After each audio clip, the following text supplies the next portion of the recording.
So Deshaun Watson has put the mute button on his season. He's pulled the plug on the rest of his 2023 season. The Browns announcing that Watson, I know you're disappointed the creepy quarterback guy is not going to be playing, but Deshaun Watson, and now the Browns announcing that Watson is going to undergo season-ending surgery. He's got a problem with his throwing shoulder. The report claimed there was an MRI performed, and that revealed that Watson has a displaced fracture of some part of his shoulder. I'm not a doctor. I don't know what that is. Anyway, Watson played the majority of the game with this injury and played better than he's ever played as a Cleveland Brown. He got hurt in the first quarter and had a perfect second half as quarterback for the Browns. So all you had to do was break the guy's shoulder, and then all of a sudden, you're good to go, right? You're good to go on that. Now, Watson told the media that he said he was in, quote, disbelief over the injury. That was the quote, the money quote. He's in disbelief over the injury, which happened again in the first quarter there of the game against the Ravens. So let us discuss it. In fact, before we discuss, why don't we play some audio? We have some audio. I don't know what the audio is. I have no idea. Let's find out together. Here's Deshaun Watson commenting on what a total failure he is with the Cleveland Browns. It's very frustrating, but it's part of life. What I've been able to deal with, in my 28 years of my life, is just another stone that's in the way. And I have faith in myself and my Lord that I'm gonna overcome it. So I'm gonna be straight, and I'm gonna get through it for sure. By the way, Lord is the name of one of the massage therapists that takes care of him. I think that's the nickname he gave the young lady, calls her Lord. Lord of the massage. We have more audio? I'm told we have more audio. Let's go. Hey, the editor, we paid a lot of money here. People that edit Fox Sports Radio, they're making the big bucks. Here's more audio. Yeah, here is Deshaun Watson. Take a listen. All the experts and doctors was the ones that told me that it was no chance. So no chance. I pushed as far as I possibly could to get it back out there and just try to play and try to push it towards after the season. But I think the best situation for, I guess, longevity in my career is to be able to get immediate surgery, and that's what all the experts said. So I gotta follow their footsteps and go from there.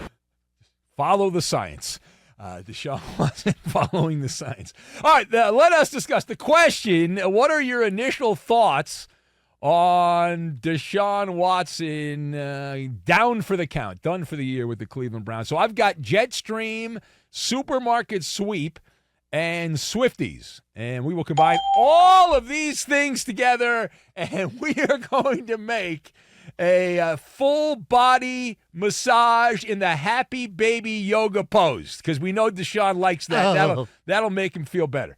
That'll make him feel really good. So, Deshaun said he was in disbelief. That was the word that he used. We are not in disbelief when it comes to Deshaun Watson on this side of the microphone missing the rest of the season, because I'll tell you why. We've paid attention, right? We've paid attention. Deshaun Watson had already missed several games, and it was of a questionable nature. Like the famous story was he was medically cleared by the Cleveland Brown doctors and still went AWOL. Remember that? It was right before a game. I can't play. Psych! After saying all week he was going to play. And the Jetstream has been heading towards the direction of Deshaun finding a way to shut it down. And it is actually a blessing in disguise for Cleveland. Let me explain why.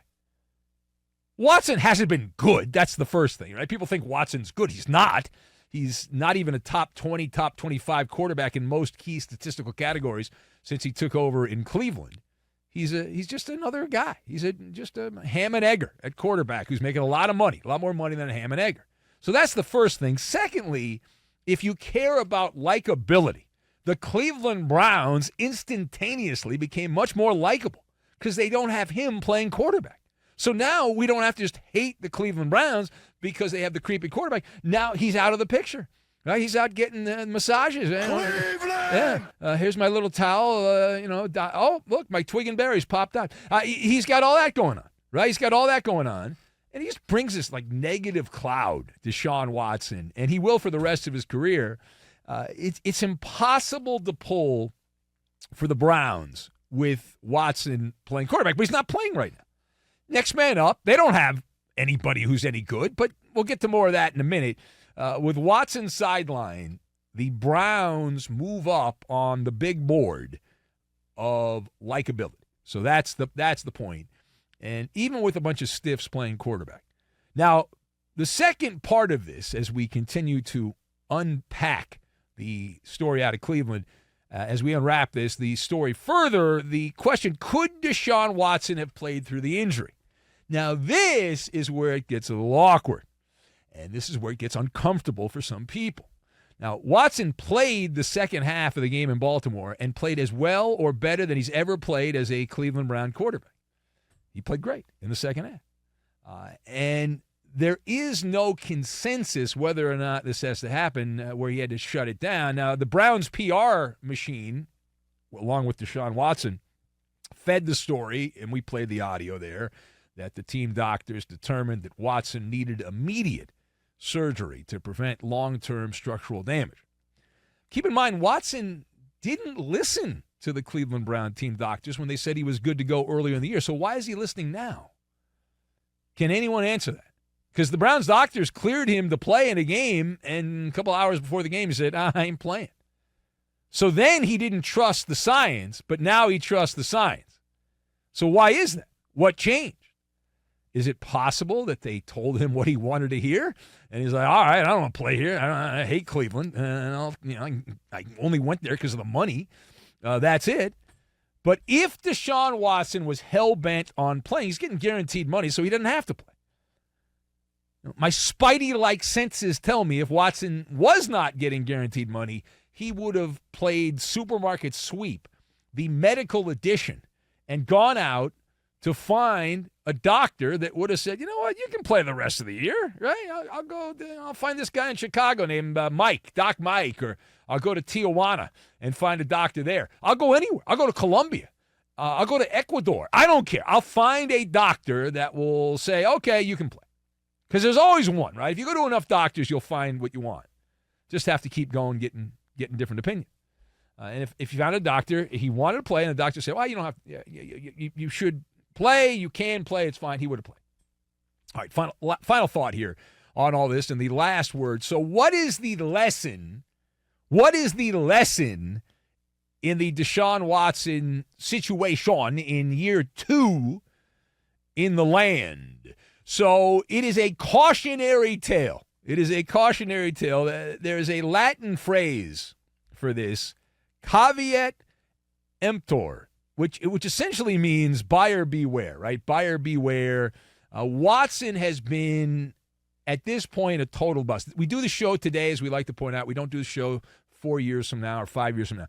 And all we have is what's going on in this moment. Deshaun Watson is rotting whale flesh with flies hovering around and maggots starting to eat the rotting flesh. That is what Watson has been. He's not worth the money, and it's going to have long-term ramifications. The Swifties know what I'm about to say, right? The Swifties know what I'm about to say. This is why we can't have nice things. Watson is going to screw it up for everyone else who wants fully guaranteed money in the NFL. Because the next great player that says, hey, wait a minute, I would like fully guaranteed money. They'll pull out the sizzle reel of Deshaun Watson getting massages and missing games and not trying to play, and they'll say, I think we're good. I think we're all right. I think we're okay. Watson, and this idea that the Browns are totally – now they're going to have a jabroni playing quarterback here, but the idea that the Browns are totally up against it, I reject that. Deshaun Watson was the 21st ranked quarterback in the NFL. He was behind Geno Smith, who I think sucks, and Derek Carr, who blows. And yet he was behind those guys. So there's that. And instead, the Browns go, to the 28th ranked quarterback in the NFL? Now, Dorian Thompson-Robinson's going to play, and he's got to play better. He didn't play well the first opportunity. Clearly, the Cleveland Brain Trust think that he's better at this point than P.J. Walker. And so they're giving Dorian Thompson-Robinson the chance, and we'll see what he can do. Now, the smartest bet, as I've been getting ready the last couple of days for the TV show Benny versus the Penny, is actually the under. It's not on any of these teams because they're devoid of good quarterback play. But that is a conversation for another